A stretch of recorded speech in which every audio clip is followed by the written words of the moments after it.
उस दौरान मम्मी को किसी के द्वारा ये बोला गया कि आप वो बेच दीजिए और बच्चों की फीस भर दीजिए। सडनली मुझे ये चीज़ रियलाइज़ हुई कि नहीं। फिर मैंने मम्मी को कॉल किया, मम्मी ये सब करने की ज़रूरत नहीं है, मैं देखती हूँ कुछ यहाँ से अरेंज करती हूँ। उस टाइम मैंने फैसला किया कि मुझे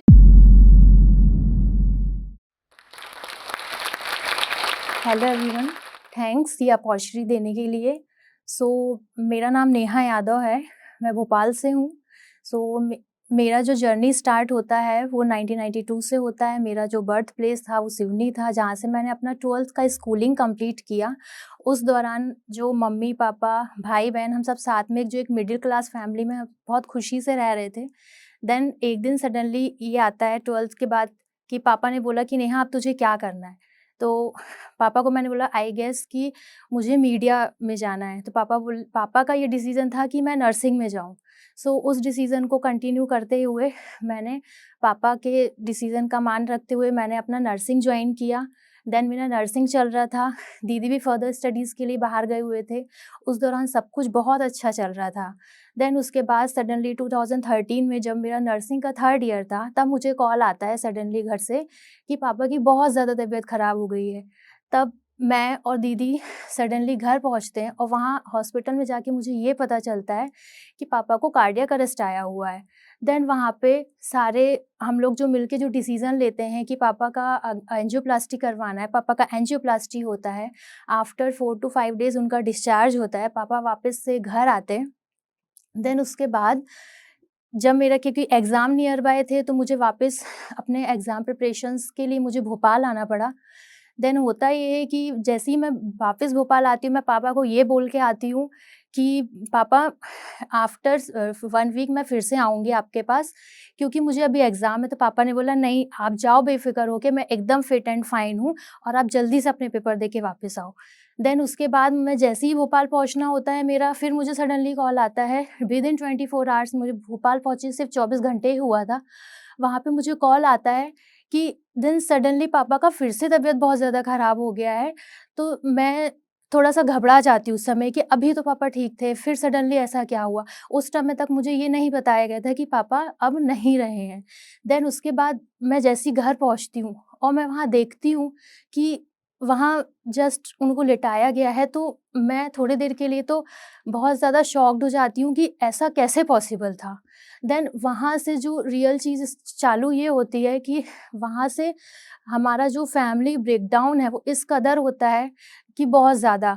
पहली बात हमारे सबसे पहले जो पापा के जाने के बाद हमें ये था कि अब हमारे घर में जो बड़ा है, हमारे साथ अब कोई वैसा नहीं है। मम्मी थे पर मम्मी भी बहुत बुरी तरीके से टूट चुके थे। उसके बाद में जो मेरे दोनों भाई थे वो बहुत छोटे थे उस समय, छोटा भाई काफ़ी छोटा था, 3 इयर्स का ही था। उस समय जैसे-तैसे पापा के बाद फिर सबको हम लोगों ने सँभाला, स्पेशली मैंने और दीदी ने मम्मी को सँभाला, भाइयों को सँभाला। देन उसके बाद जैसे-तैसे थोड़ा टाइम स्टेबल हुआ, फिर हमें जो फाइनेंशियल क्राइसिस हैं, वो चालू होना चाहिए। इमोशनली जो कि हम सारे लोग ब्रेक डाउन हो चुके थे, उस समय तक किसी का जो क्लोज़्ड वन को सपोर्ट करना चाहिए था, जिनसे हमें होप था, जिनसे हमें उम्मीद थी, वो नहीं हो पाया। फिर उस समय रियल टाइम में हमें ये समझ में आया कि कौन अपना होता है और कौन दूसरे होते हैं। पापा के जाने के बाद उस समय मेरा जो कि 3rd ईयर चल रहा था नर्सिंग का, दीदी का भी एमसीए मास्टर्स चल रहा था।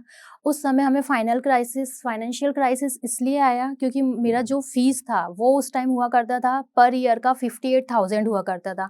जो मेरा हॉस्टल फीस था वो 3500 हुआ करता था। अब जो कि हमारे फैमिली में कोई सोर्स ऑफ इनकम नहीं था, तो मम्मी ने हमें नहीं बताया कि वो किससे हेल्प माँग रहे हैं, बट इनडायरेक्टली मुझे पता चला कि मम्मी ने किसी को बोला है कि क्या आप थोड़ी-सी उस समय हेल्प करोगे? मुझे बच्चों की फ़ीस भरनी है, क्योंकि हमारे फैमिली में कोई भी सोर्स ऑफ इनकम नहीं था। उस दौरान मम्मी को किसी के द्वारा ये बोला गया कि आपको, जो कि मेरे पापा थे, उन्होंने उनको जो भी ज्वेलरी थी गोल्ड की, उस समय जो कि होता है कि हर हस्बैंड वाइफ एक करवा चौथ पे या जो स्पेशल दिन होते हैं उन पे गिफ्ट करते हैं। पापा ने उन्हें ज्वेलरी गिफ्ट करी थी। तो किसी के द्वारा मम्मी को ये बोला गया कि कि आप वो बेच दीजिए और बच्चों की फीस भर दीजिए। सडनली मुझे ये चीज़ रियलाइज़ हुई कि नहीं। फिर मैंने मम्मी को कॉल किया, मम्मी ये सब करने की ज़रूरत नहीं है, मैं देखती हूँ कुछ यहाँ से अरेंज करती हूँ। उस टाइम मैंने फ़ैसला किया कि मुझे नाइट शिफ्ट जॉइन करनी है, ताकि मैं नाइट शिफ्ट करके अपना जो भी अपनी 3rd ईयर 4th ईयर है वो मुझे कंप्लीट करना है। उसके बाद जो कि मैंने नाइट शिफ्ट जॉइन करी, मैं नाइट शिफ्ट करती थी और उसके बिहाफ़ में मेरा जो हॉस्टल फ़ीस होता था वो मुझे नहीं देना पड़ता था। कुछ कॉलेज की तरफ से मुझे सपोर्ट रहा कि उन्होंने जब मेरे बारे में उनको पता चला तो उन्होंने उतना फ़ीस मुझसे नहीं लिया, थोड़ा कम करके उन्होंने लिया। देन उसके बाद जैसे-जैसे फिर मुझे समझ में आया, मैंने मम्मी को बोला कि मम्मी नहीं, पापा की कोई भी निशानी हमें ऐसे नहीं जाने देनी है।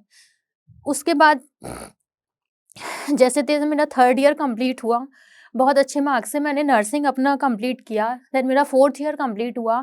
उसके बाद 4th ईयर करने के बाद मैंने अपना इंटर्नशिप जॉइन करने का फ़ैसला किया।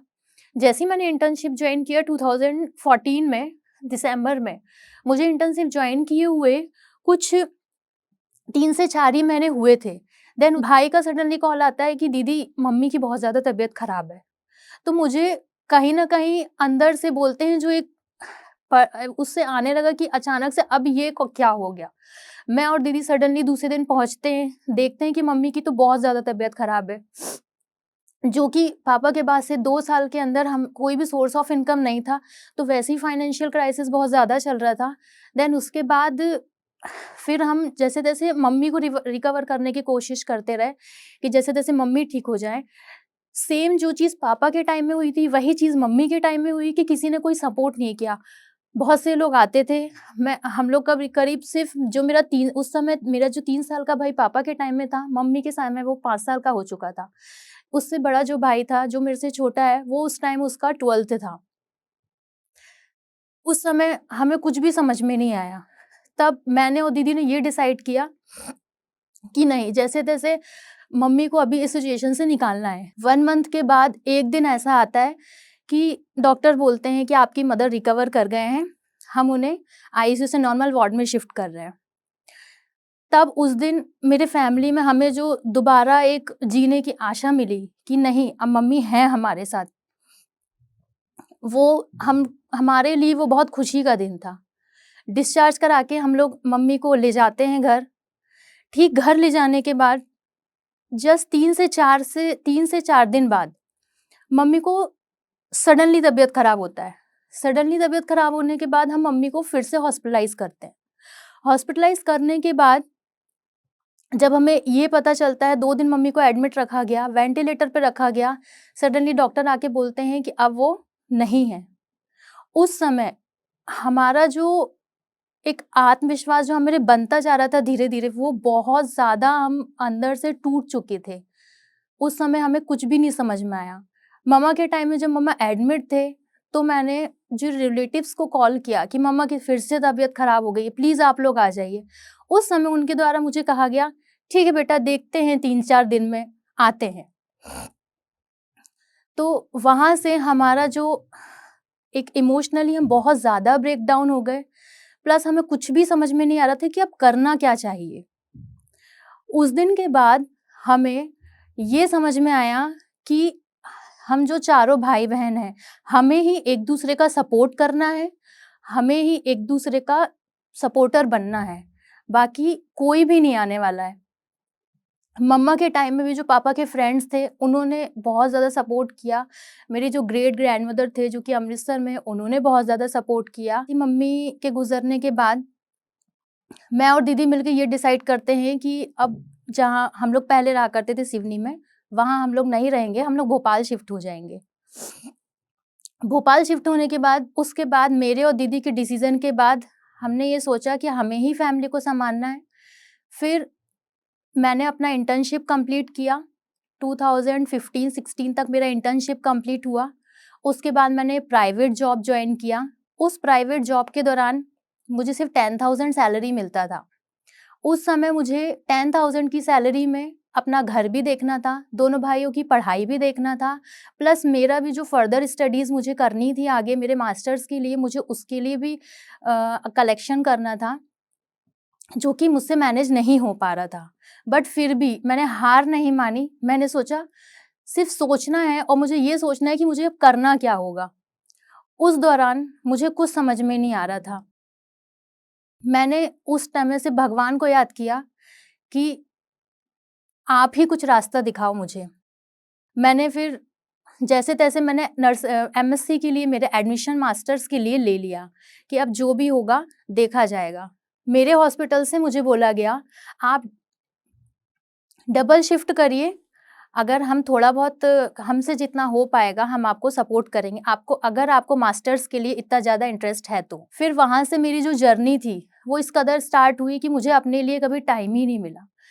मैं सुबह 8 बजे उठती थी, छोटे भाई को स्कूल भेजती थी, 10 बजे मेरा भाई कॉलेज जाता था बड़ा वाला, उसके बाद मैं कॉलेज जाती थी, वहाँ से मैं शाम को 5 बजे आती थी, फिर मैं नाइट शिफ्ट करने के लिए चले जाती थी।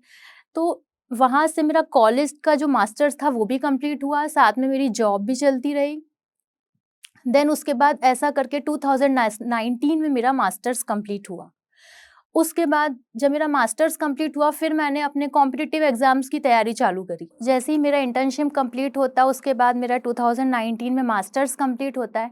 मास्टर्स करने के बाद जैसे मैंने ये डिसाइड किया कि कॉम्पिटिटिव एग्ज़ाम की मुझे तैयारी करना है, उस समय मुझसे ये कहा मुझे घर पे बुलाया गया। वहाँ थोड़ा-सा ये था कि पढ़ के आगे क्या करोगे?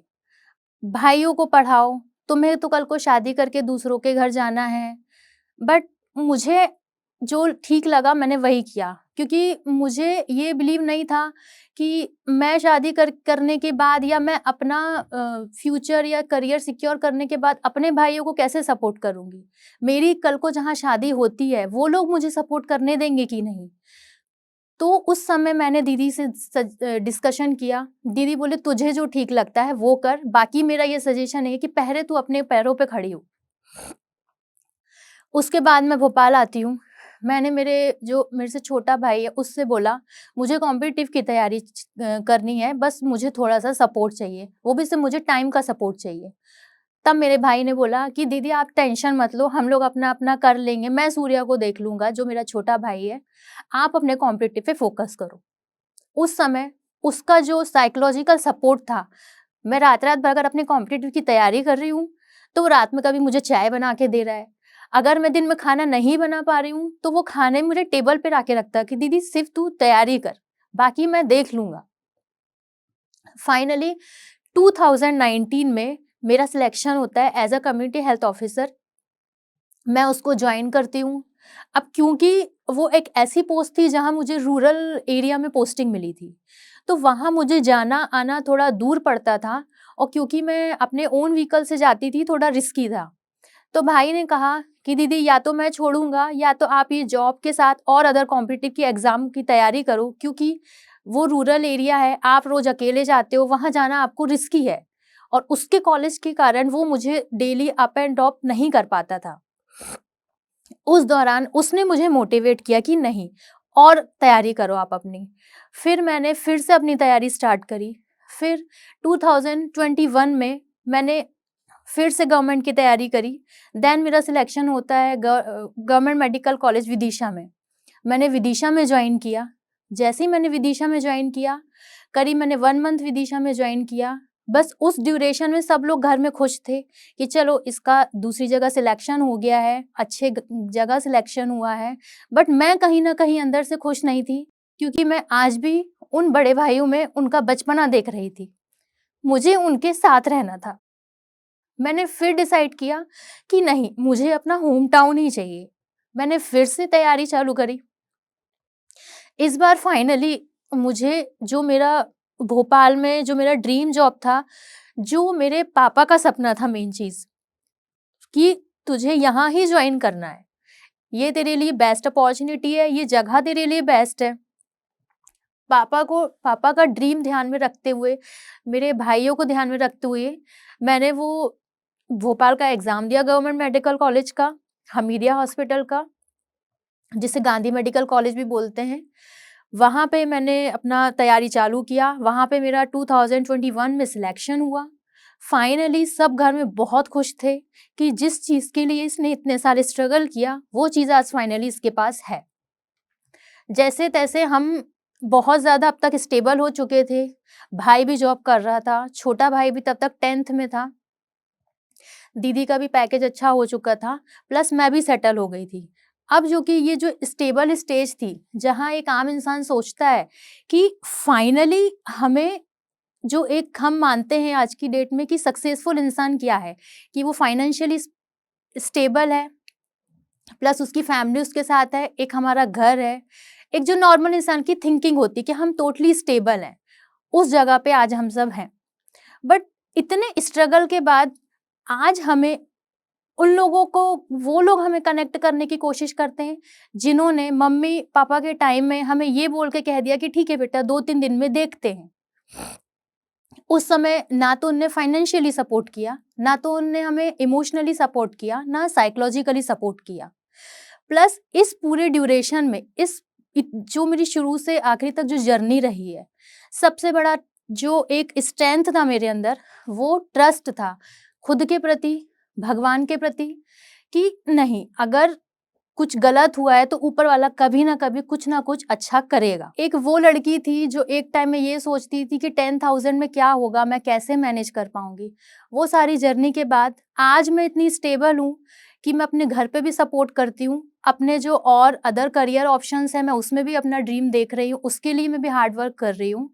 और जिसने ये कहा था कि भाई ये कैसे मैनेज होंगे, या तो तुम अपनी पढ़ाई करो, या तो तुम शादी कर लो, या तो तुम भाइयों को पाल लो, तो मैं उनको ये बताना चाहूँगी कि मैंने सारी चीज़ें एक साथ ऐसे मैनेज करी हैं, भले मुझे स्ट्रगल करना पड़ा, बट उस ड्यूरेशन से आज के ड्यूरेशन में मैं पहुँच गई हूँ। ये सबसे बड़ा एग्जाम्पल है उन लोगों के लिए जो ये सोचते हैं कि हमारे पास फाइनेंशियल क्राइसिस है, हमारे कोई सपोर्ट करने नहीं है।